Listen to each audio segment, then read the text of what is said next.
Hello friends, welcome back to Wizards and Wildcards. Since my last video, I've implemented a history feature that will show you all of the actions that you've taken since you ended your last turn.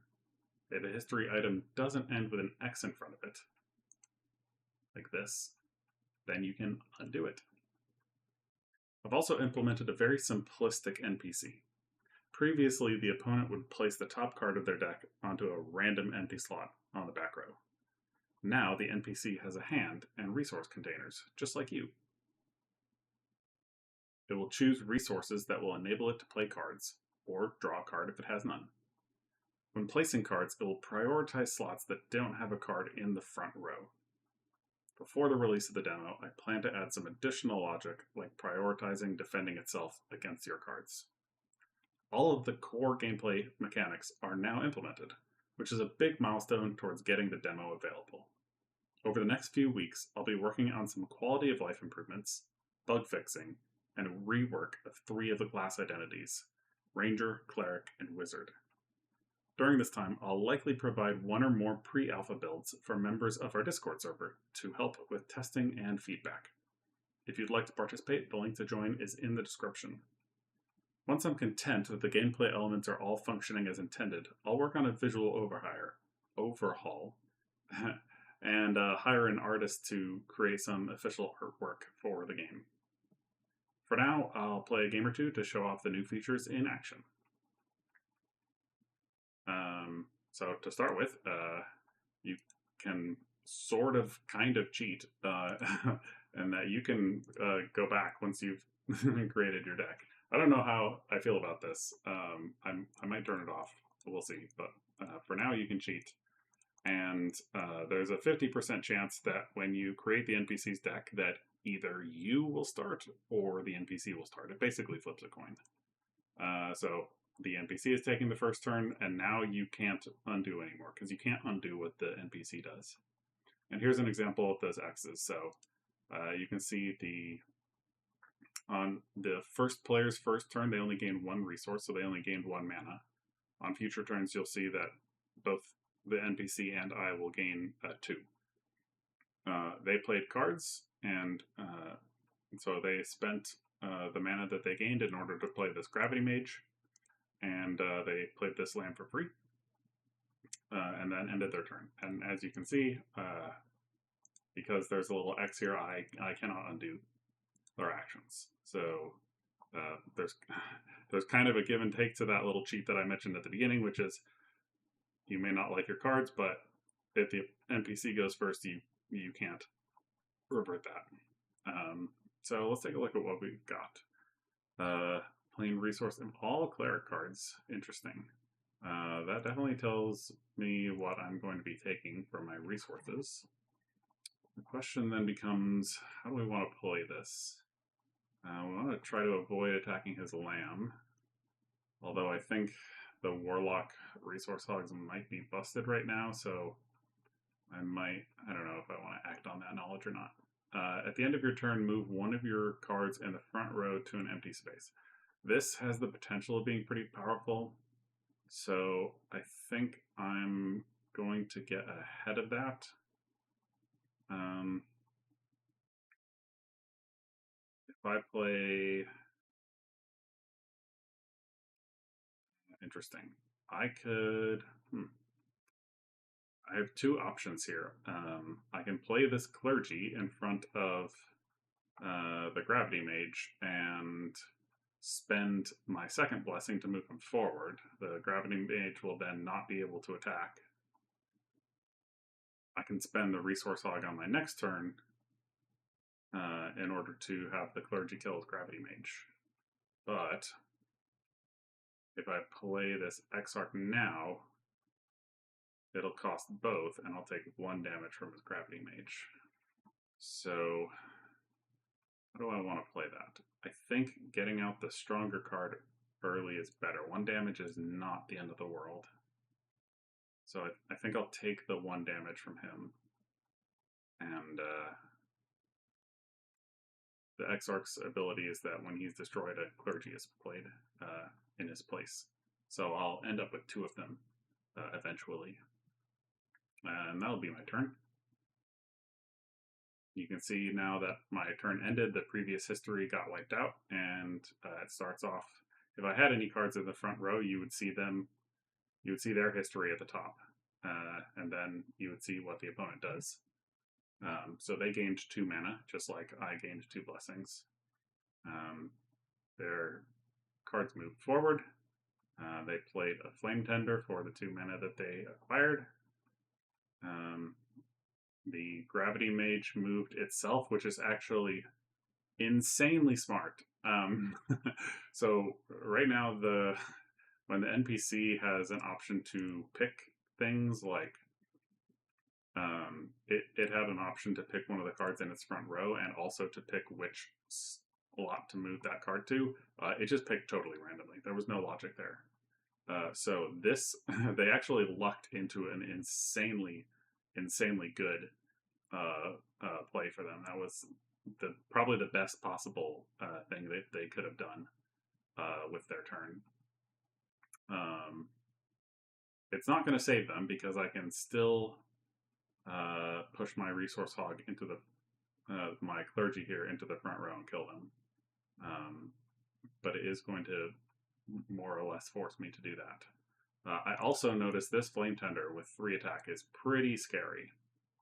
So let's start by gaining some blessings and moving our cards forward. Oh, and since we're doing an example, I might as well show. If you quickly perform a bunch of actions and decide that you didn't actually like that, you can undo quite a lot. So my Exarch not only moved back, but I have the ability to choose my blessings again. Now I'm going to do the exact same thing that I just did, but I just wanted to show off that is an option now. Well, this is kind of interesting. I'm more scared of his Flame Tender than I am of his Gravity Mage. So I think what I'm going to do is I'm going to play my Sacred Text here and move that forward. So that the flame, when does this fire? Oh, at the end of your turn. Okay, yeah, so that's after cards attack. So my Sacred Text cannot be attacked, so because of this resource hog. So his Flame Tender will be canceled. It won't attack. So I'm safe from that for the moment. I only have 1 more blessing to play, and I do want to put pressure on his Gravity Mage. So at the end of his turn, this card will be moved forward, and the Gravity Mage will have to move 1 of his 3 cards here, which means regardless of which card that is, it's going to die. It would be great if he moved his Flame Tender. I don't think he's going to. I think he's going to move the Gravity Mage. Well, I say that as if there's any logic behind what he does. No, it literally just picks randomly. So I can't attempt to predict what it's going to do. Those are one of the NPC improvements that I plan on making eventually. Let's just proceed. And now you can see a history of my card's attacks. So my Exarch did 1 damage to the opponent, and my Sacred Text did not attack because it has this resource hog. He moved his lamb in front. That's interesting. Probably the smartest. Again, definitely the smartest. I swear to you, it's random, but this was definitely the best play he could have done here, because on his next turn, if he was smart, he could then use the Gravity Mage to move his Flame Tender into this open spot and attack me. Now, is he going to do that? I don't know. It's a 33% chance of which card he's going to pick, but 100% chance that it'll move here. Well, I guess that's not technically correct, because I am going to kill... Oh, his Gravity Mage is going to die. So actually...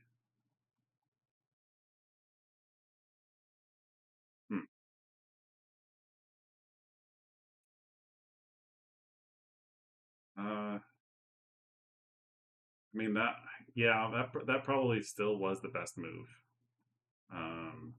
because his gravity mage is going to die to either this clergy, or if he had moved it, it would have died to this exarch. So, yeah, okay. I cannot play this guy, and I don't have any cards to revive, so I'm going to draw a card. That's good. I wanted to test Burden. There was a bug with Burden that that I want to test, so that's good. Let's use his ability and get our Acolyte on the field. So these two cards will die. I don't think the Warlock Resource Hog is working, so I think this card is just going to die rather than what it's supposed to do is place a skeleton when it dies. I don't think that's working, so what'll probably happen is this Totem Caller will move forward and start beating up on my Exarch here, which is fine because he'll just die and turn into a clergy. Yeah, that's totally fine. Yeah.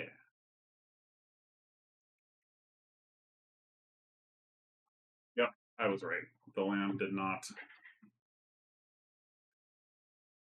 Oh, that's interesting. Your Exarch overpowered your opponent's lamb.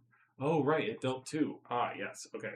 So this is another thing that's great about the history feature is um, there are so many interactions in this game that I forget about. So my clerics are strong against his warlocks. And so my Exarch normally has an attack value of 1, but it got bumped up to 2 because the Exarch is strong against warlocks. Warlocks. Okay, that should be plural.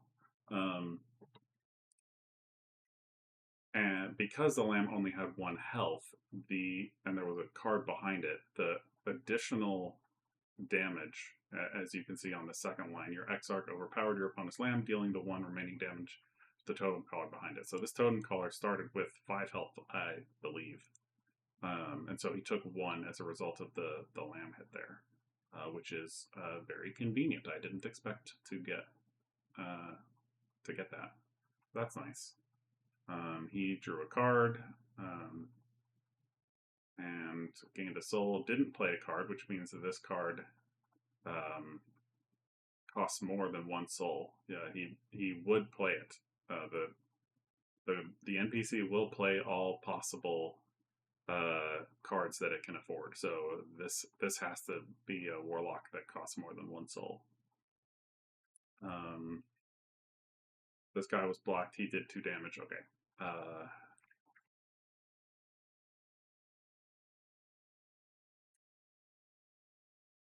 think I'm gonna card draw. Yeah. I'll go with that shield. My Burden character moves forward. So what Burden does is the cost to play all cards increases by 1. There's a bug where anything that cost resources would be increased by 1, which includes right-clicking a card in the back row to move it forward. That was costing an additional. So I want to make sure that that has been fixed. I think it should, but I haven't tested it yet. I think that'll be all for this turn. This guy's going to die and turn into a clergy.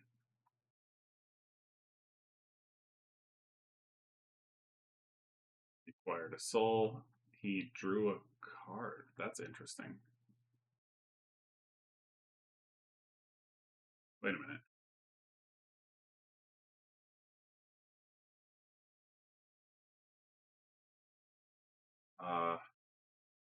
Okay, so I maybe shouldn't do this for the NPC.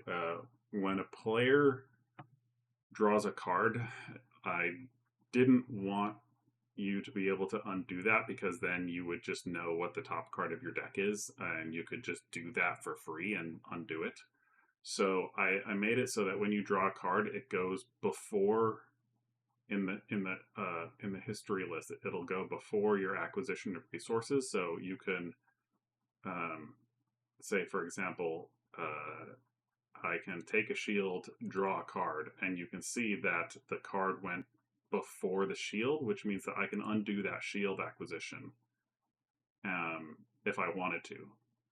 Because this is effectively the same thing as saying draw a card and then take a resource. There's no difference there.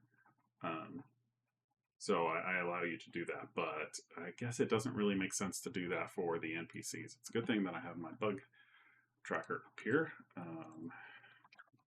So I'll just do not swap this 3 list or NPC.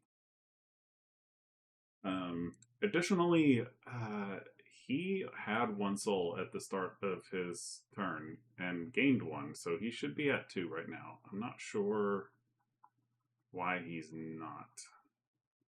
My guess is that it's an issue with burden.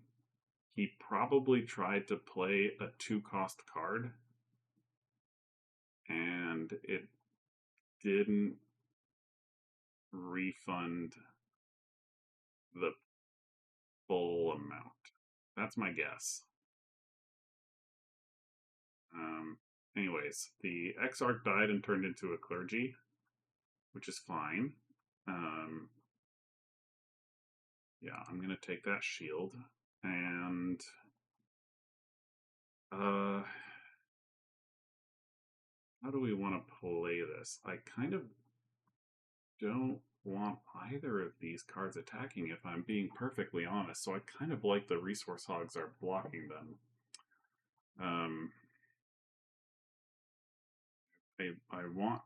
I want the next card that I play to be impacted by burden. Oh, speaking of which, it's impacting me now. So this card is actually going to cost 3.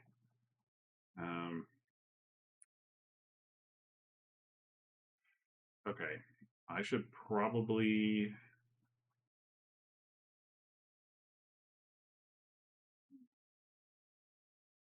It means I can't actually play any cards this turn, which is a shame. I should not have drawn that Admiral. That sucks. Oh well, it's fine. I'll just take 2 next turn. Yep. We'll just go forward. I'll do 2 damage to the NPC. He won't be able to deal damage back to me. He drew. Okay, something. Okay, I think that burden has busted the NPC because again he gained a soul and drew a card. And I saw this time I saw his soul counter go down from 2 to 1 right before these messages showed up. So drop this down, burden. It's the NPC. Good to know. Good to know.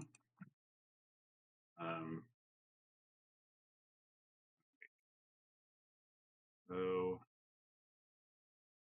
take some shields. Let's see, if I play this guy, it'll be 4. So yeah, I'm gonna sacrifice this clergy, play this guy. I should drop down to 1 shield. I spent 1 additional shield. Now, if I move forward, oh yes, that's right. Yes, that's correct. Because it only cost 1 instead of 2. So now if I undo, I get that 1 back. Burden is not affecting that. Great, excellent, good. That's 1 element off of my bug list. Let's see. I think that will be all for this turn. Oh, and I win. Cool. In fact, I didn't even need to do that because my clergy with 1 attack was going to kill him. It's the first player to take 5 damage.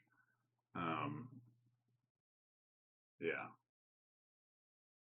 Okay, well, so I mean that was a little bit cheating because he couldn't play any cards, but hey, this is a good reason to have this history list because I can, debug it in real time while playing. And when it gets into the hands of users, you can as well.